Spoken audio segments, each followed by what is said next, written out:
இரண்டாம் பருவம் இயல் 1 மூதுரை நுழையும் முன். கல்விக்கு எல்லையே இல்லை.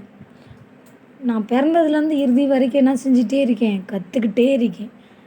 கல்வி ஒரு மனிதனை என்ன செய்யுது, உயர்த்துது. கல்வியும் ஒரு செல்வமாகத்தான் போற்றுது. ஓகேவா, போற்றத்தக்கது. அதாவது அது பிறருக்கு தந்தாலும் குறையாமல் வளரும். நான் தான் உனக்கு தூக்கி தூக்கி கொடுத்தாலும் என்ன செய்யும், குறையாது, வளர்ந்துட்டே தான் போகும்.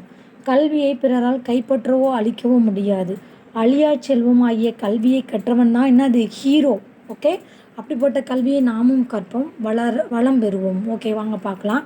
ஒரு செயல் பகுதி இருக்குது, ஒரு பாடல் பகுதி. அதில் என்ன கொடுத்துருக்காங்க அப்படின்னா, மன்னனும் மாசற கற்றோனும் சீர்தூக்கின் மன்னனின் கற்றோன் சிறப்புடையன். மன்னருக்கு தன் தேசமல்லால் சிறப்பில்லை, கற்றோனுக்கு சென்ற இடமெல்லாம் சிறப்பு. அதாவது ஒரு மன்னன் இருக்கார், நீ இருக்க. ஆனால் நீ அதாவது எந்த பிழையும் இல்லாமல் கல்வி கற்று வச்சுருக்க. மன்னன் என்ன பண்ணுறாரு இருக்கார் அப்படின்னா, பக்கத்தில் 2 பேர்த்தை நிறுத்தி வைக்கும்போது யார் ஒப்பிட்டு பார்க்கும்போது கல்வி கற்றவன் தான் சிறந்தவனாக இருக்கான். ஓகேவா, அதாவது அந்த மன்னனுக்கு தன் நாட்டுக்குள்ளே தான் சிறப்பு எல்லாமே. ஆனால் வெளியில் போயிட்டா சிறப்பு கிடையாது.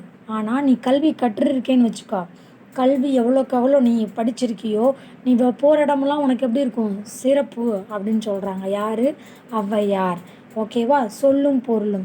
மாசற அப்படின்னா குற்றம் இல்லாமல், சீர்தூக்கின் ஒப்பிட்டு ஆராய்ந்தல், தேசம் அப்படின்னா நாடு. சொல்லும் பொருளும் மாசற குற்றம் இல்லாமல், சீர்தூக்கின் ஒப்பிட்டு ஆராய்ந்தல், அதுக்கடுத்து தேசம் நாடு. ஓகே, பாடலின் பொருள் என்ன சொல்லுது, மன்னனையும் குற்றம் இல்லாமல் கற்றவனையும் ஒப்பிட்டு ஆராய்ந்து பார்த்தால் மன்னனை விட கற்றவன் தான் சிறப்பு. ஓகே, மன்னனுக்கு தன் நாட்டில் மட்டுமே சிறப்பு, கல்வியை கற்றவனுக்கு என்னது, சென்ற இடமெல்லாம் சிறப்பு. ஓகே, நீ படித்தேன்னா நீ தான் ஹீரோ. ஓகே, நீ ஒரு பெரிய அப்துல் கலாம் ஆகலாம், பெரிய என்ன வேணாலும் ஆகலாம் நீ. அப்போ நீ கல்வி கற்றேன்னா நீ தான் இந்த உலகத்திலே ஹீரோ. ஓகே, நூல்வெளிக்குள்ளே என்ன போட்டிருக்காங்க அப்படின்னா, இந்த நூலை இயற்றியது யார், இந்த நூலின் ஆசிரியர் யார் அப்படின்னா ஔவையார். ஓகே, இந்த பாடல் கொடுத்தாங்க, மன்னனும் மாசற கற்றோனும் சீர்தூக்கினான். அந்த நூலின் ஆசிரியர் யார், ஔவையார். ஔவையார் என்னென்ன நூல்களை எழுதியிருக்காரு, அப்படி இயற்றியுள்ளார் அப்படின்னா, ஆத்திச்சூடி, மூதுரை, கொன்றை வேந்தன், 4 கோடி பாடல்கள், விநாயகர் அகவல், அடுத்து என்னது, ஞானக்குரல், நல்வழி.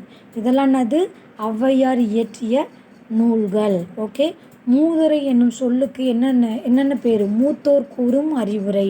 மூதுரை என்னும் சொல்லுக்கு மூத்தோர் கூறும் அறிவுரை என்பது பொருள். சிறந்த அறிவுரைகளை கூறுவதால் இந்நூல் மூதுரை என பெயர் பெற்றது. ஓகேவா, இந்நூல் எத்தனை பாடல்களை கொண்டுள்ளது அப்படின்னா 31 பாடல்களை கொண்டுள்ளது. ஓகேவா, அடுத்து சரியான விடையை தேர்ந்தெடுத்து எழுதுக. மாணவர்கள் நூல்களை எப்படி கற்க வேண்டும் அப்படின்னா, மாசற அதாவது குற்றமில்லாமல் கற்க வேண்டும்.